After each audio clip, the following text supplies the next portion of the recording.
Anybody here remember Zaltek? Crazy God, lots of Blackstone hands, zombie pirates? Anyway, he's back, and back in a major way in Curse of the Blackstone. Across 2018 and 2019, Jagex released the Elite Dungeons, a set of 3 raid-like dungeons containing high-level PvP content for both solo and group play. Each of the dungeons has its own lore, but they also fit within the rich tapestry of a greater whole, a plot to bring Zaltek into Gielinor. When the 3rd of Elite Dungeons was released at the start of 2019, Jagex also released Curse of the Blackstone, an allegedly master-level quest that ties them all together. I won't sugarcoat this, I fucking hate Curse of the Blackstone. I despise it. Don't get me wrong, it's not as offensively bad as Taiwai Bronto Trio or Ratcatchers, but it sucks in its own way. Why? Well, completing the quest makes you play through all 3 of the Elite Dungeons, start to finish. The Elite Dungeons are not trivial. The devs, not being complete psychopaths I guess, let you complete them in something called Story Mode, where the mobs deal 90% less damage, but you don't get any loot. But they still take ages, especially if you're an Ironman who's been avoiding group content to try and maintain the purity of their account. The long and the short of it is, this quest took me 6 hours. 6 hours! And I resent that. Enough bitching, we have a quest to narrate. Brill Thok's daughter, who is Thok's daughter. Get it? Thok's daughter,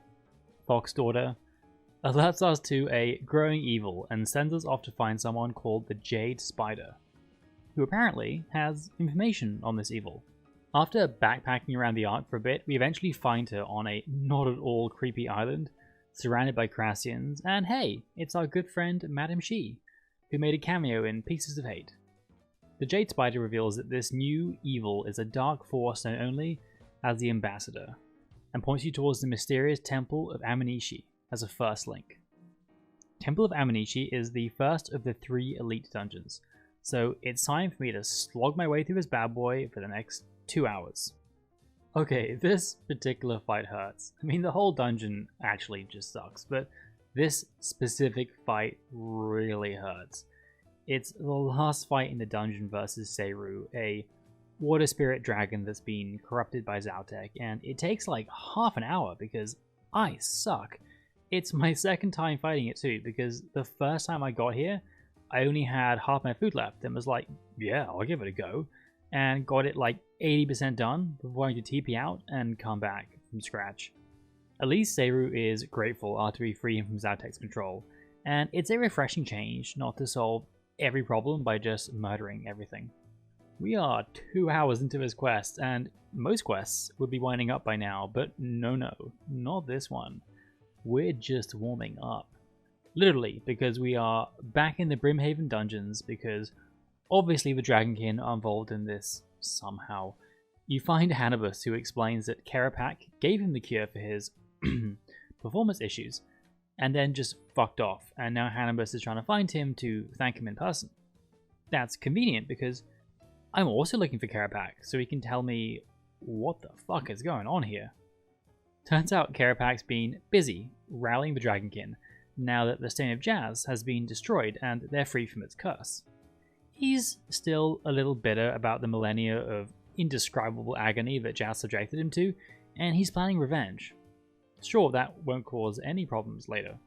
Kerapak points us towards one of his old workstations, the Dragonkin Laboratory, where Kerapak created a dragon so twisted and manifestly awful that even he decided enough was enough and shut the project down. And that's saying something.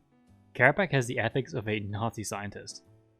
Also, shutting the project down just meant fucking off and leaving the laboratory experiments to run amok. So they're still down there, and we have to kill them.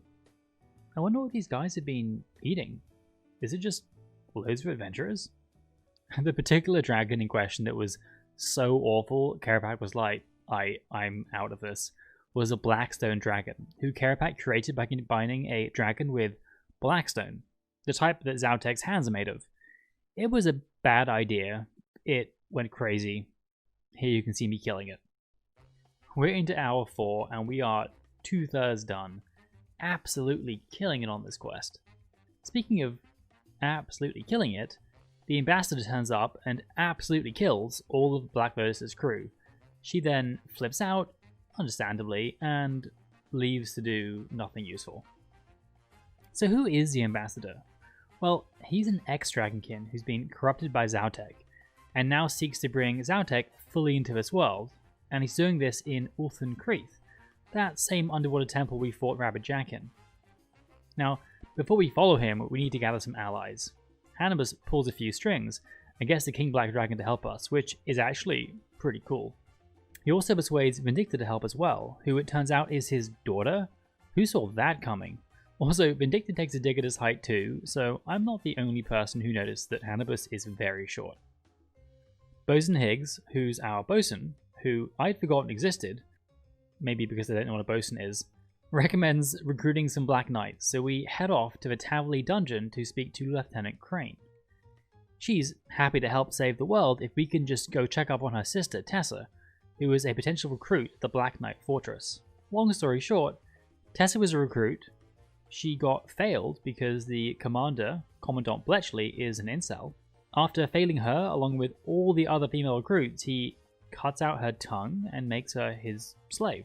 Lieutenant Crane doesn't like this, so with your help, we torture Bletchley to death. It's actually pretty fucked up. Only made more fucked up because there's a side option that lets you leave Tessa as a slave and then use the Ring of Chaos to mind control her sister into just thinking that she's okay and agreeing to help anyway. After this, you then have to repair the marriage between two seagulls. Yeah, RuneScape's weird like this. But we are finally ready to go after the ambassador. We kill a big snake, like a really big snake, and then the ambassador's undead dragonkin friend Taraket. And finally, the ambassador himself. And we're done. It just took the 6 hours. There's a lot of reasons I don't like this quest. Firstly, just the length of it. 6 hours? Come on, that's like 3 times the length of Sasuke's endgame. Secondly, the elite dungeons on story mode are just boring. Boring as hell. With 90% damage reduction, there's no actual danger, but monsters still have tons of HP. Yeah, I could do it as a group, but I don't like forced group content for Ironman. So all of this just turns him into a massive slog. Third, the pacing. In between the 3 elite dungeons, there's actually a regular quest that takes about 90 minutes, and there's nothing wrong with it. But it's all chopped up by having to do these incredibly grindy dungeon crawls in between each bit.